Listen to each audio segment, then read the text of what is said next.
우리나라의 남북으로 나뉘어지는 선을 38선이라고 하죠. 보통 이제 국경이라고 얘기합니다. 근데 이제 우리는 이제 국경이라고 말하기는 어렵죠. 왜냐하면 그래도 한민족이니까 전쟁으로 인해서 이념으로 인해서 38선이 그어져 있지만 사실 우리는 한민족이고 결국에 통일을 바라고 있기 때문에 국경이라고 하는 말을 잘 쓰지 않습니다. 이제 북한에서 이제 중국의 이 국경이 있겠죠. 근데 그 국경이 뭐 보통 이제 어떤 뭐 이렇게 그 미국이 지금 뭐 밑에서 남미 사람들이 이제 불법 이주한다고 해서 뭐 벽을 세우기도 하고, 또 이스라엘에 가게 되면 이 팔레스타인 사람들이 쉽게 넘어오지 못하도록 국경에 이렇게 벽들을 쳐놨습니다. 뭐 그런 것을 사실 제외하고 국경이라는 게 도로에서 검문소 정도를 제외하고는 눈에 보이는 선이 있을까요, 없을까요? 없습니다. 대부분 그냥 보이지 않는 선, 임의의 선들을 다 이제 이것이 국경이다, 이걸 넘어가서면 안 된다. 그러면 이제 국가와 국가 사이에 국경을 넘어가기 위해서 물론 이것이 없이 그냥 자유롭게 갈 수도 있지만 뭐가 있어야 될까요? 비자가 있어야 됩니다. 뭐 최근에 이제 뭐 중국이 비자 없이 3개월 그냥 무비자로 올 수 있다. 이제 그렇게 문을 열어서 이제 중국으로 여행을 가는 경우도 있죠. 일본도 무비자로 이렇게 가게 됩니다. 하지만 이 관계가 안 좋거나 아니면 서로 좀 뭔가 조심해야 될 때는 이 비자를 신청하게 됩니다. 그리고 그 사람이 그 나라에 입국할 수 있는지 판단을 받게 되는 것이죠. 함부로 그 국경, 비자 없이 국경을 넘어가면 어떻게 될까요? 추방을 당하거나 감옥에 갇히기도 합니다. 특별히 미국에 갈 때 그런 이들이 종종 있죠. 이제 영어를 잘 못하기 때문에 잘못 말하다가 뭐 실수로 뭐 그런 일들이 일어나기도 합니다. 국가 간에 이런 국경이 있기도 하지만 사람과 사람, 사회와 사회, 공동체와 공동체에서도 보이지 않는 선들이 있죠. 그래서 소위 사람들은 어떤 사람들을 좋아하냐면 이 선을 넘지 않는 사람들을 좋아해요. 이게 무슨 얘기냐면 서로 간에 지켜줄 어떤 그런 이 존경과 예의와 어떤 그런 선들이 있는데 보이지 않는 선들이죠.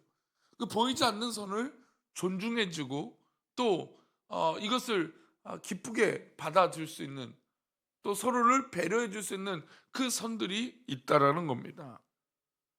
그리고 또 이 선들을 지키지 않으면 굉장히 이제 기분이 나쁘거나 불쾌하기도 하죠. 마치 그런 것처럼 하나님과 인간 사이에서도 지켜야 될 선이 있습니다. 그 선은 바로 하나님의 말씀이죠.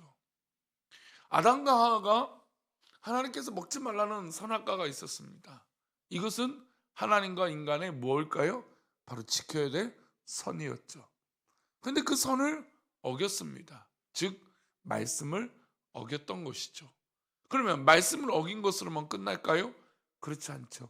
그 말씀을 어긴 대가가 있습니다. 그리고 아담과 하와는 물론 기회를 주셨지만 이 에덴 동산에서 쫓겨나게 될 것이고 되었고, 또 그들은 결국 수고하고 출산의 고통을 겪게 되고 또 죽음이라는 것을 맞이하게 됐던 것입니다. 하나님은 죄 지은 인간 스스로 죄 문제를 해결할 수 없기 때문에 누구를 보내주셨습니까? 예수 그리스도를 이 땅에 보내주신 것이죠. 예수 그리스도의 죽음, 십자가의 죽음으로 말미암아 우리 스스로 이 죄의 문제, 즉 선을 넘은 것을 다시 회복할 수 없는데 예수 그리스도로 말미암아 그 선이 회복된 것이죠. 이 극진한 사랑을 우리가 받은 것입니다.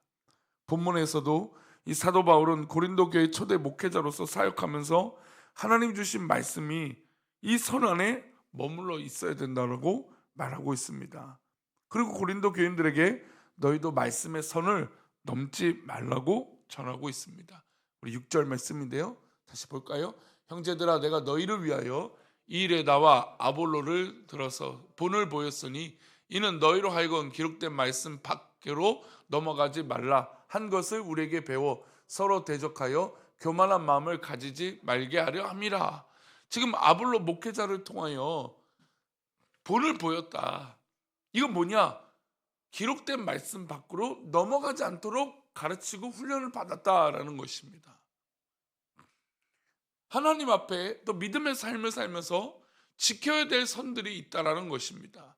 하나님 말씀을 지키고 그 선 밖으로 나아가지 말라는 것이죠. 그래서 바울 사도는 이 말씀 밖으로 나가지 말아라라는 것입니다. 근데 여기서 말씀에 그 말씀의 선을 밖으로 나가는 경우를 말씀하고 계시죠. 나가게 되면 어떤 상태가 됩니까? 교만한 마음을 가지게 된다는 것이죠. 교회 안에서, 교회 공동체 안에서, 교회 질서 안에서, 하나님의 말씀 안에서 이 선을 넘어서면 이 교만한 마음으로 하나님 말씀을 무시하고 또 아닌 척하지만 하나님 말씀 없이 살아가는 그런 모습으로 살게 된다는 것입니다. 그러니 우리의 삶 가운데 기록된 말씀 안에서 사는 것이 중요한 것이죠.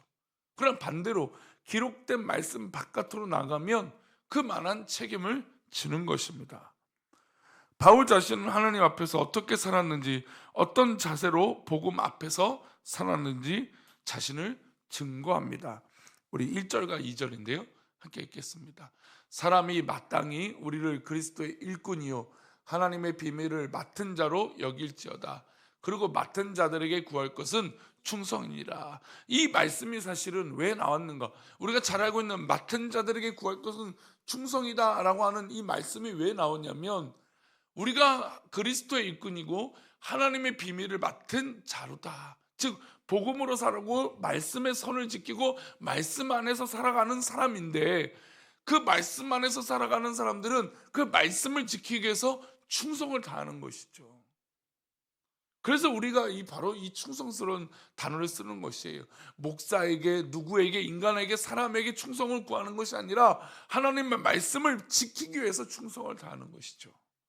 이것이 사실은 신앙의 핵심입니다. 그렇다면 우리 성도들은, 또 우리 새벽에 나와 기도하는 성도들은 우리가 어디에 충성하고 있는지 돌아봐야 됩니다. 하나님 말씀에 충성하고 있습니까? 아니면 어떤 사람에게 충성을 하고 있습니까? 아니면 물질에 충성하고 있습니까? 우리가 그 모든 것에 돌이켜 하나님 말씀을 지키고 그 선을 따르고 그 선 밖에 나가지 않고 하나님 말씀을 지키며 살아가는 충성된 종이 되시기를 축원합니다. 보통 정치인들이 입만 열면 국가에 충성하고 국민에게 봉사한다는 말을 합니다. 국민을 위하여, 국가를 위하여라고 하는 말을 입에 달고 살죠. 그들의 행실에 한번 삶을 자세히 볼 필요가 있습니다. 과연 어디에 충성하고 있는 걸까요? 그들이 정말 국민을 위해서 충성하고 있는가? 아니면 정권을 다시 한번 잡고 또 그 권력을 누리기 위해서 충성하고 있는지 돌아봐야 할 것입니다. 바울은 스스로 하나님께 충성하는 자이기 때문에 사람들의 사소한 말에 신경 쓰지 않았습니다. 3절과 4절인데요. 함께 볼까요? 시작.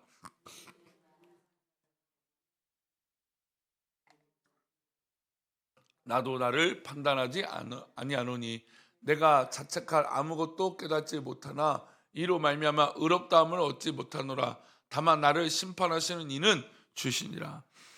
지금 바울은 충성해야 될 분이 하나님 한 분이기 때문에 사람들이 자기를 판단하는 것에서 신경 쓰지 않겠다라는 겁니다. 우리는 주로 사람들의 말에 좌지우지되거나 흔들릴 때가 있습니다. 작은 것도 나에게 영향이 끼칠 때가 있어요. 속상하죠. 억울할 때도 있습니다. 괴로울 때도 있죠.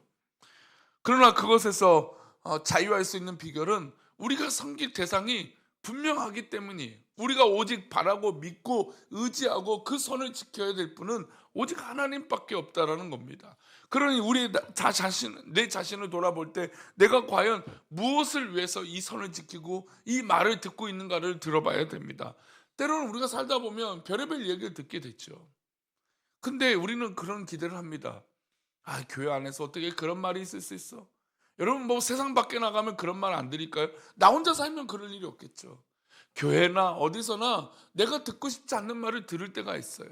그런데 그 말을 우리가 조금 더 신경 쓰지 않을 이유가 있어요. 왜 그럴까요? 우리는 하나님의 선을, 그 말씀의 선을 지키고 있기 때문이에요. 우리가 충성을 다할 대상은 하나님밖에 없기 때문이에요. 그러니 그 말은 조금도 나에게 영향이 있을까요? 없을까요? 없습니다. 내가 하나님 말씀을 잘 붙들고 하나님 말씀대로만 살아가면 되는 것이죠. 하나님 한 분에게만 충성해서 하나님의 사랑을 받는 믿음의 백성이 되어야 될 줄 믿습니다. 이어서 5절 말씀은 이렇게 말합니다. 그러므로 때가 이르기 전 곧 주께서 오시기 전까지 아무것도 판단하지 말라.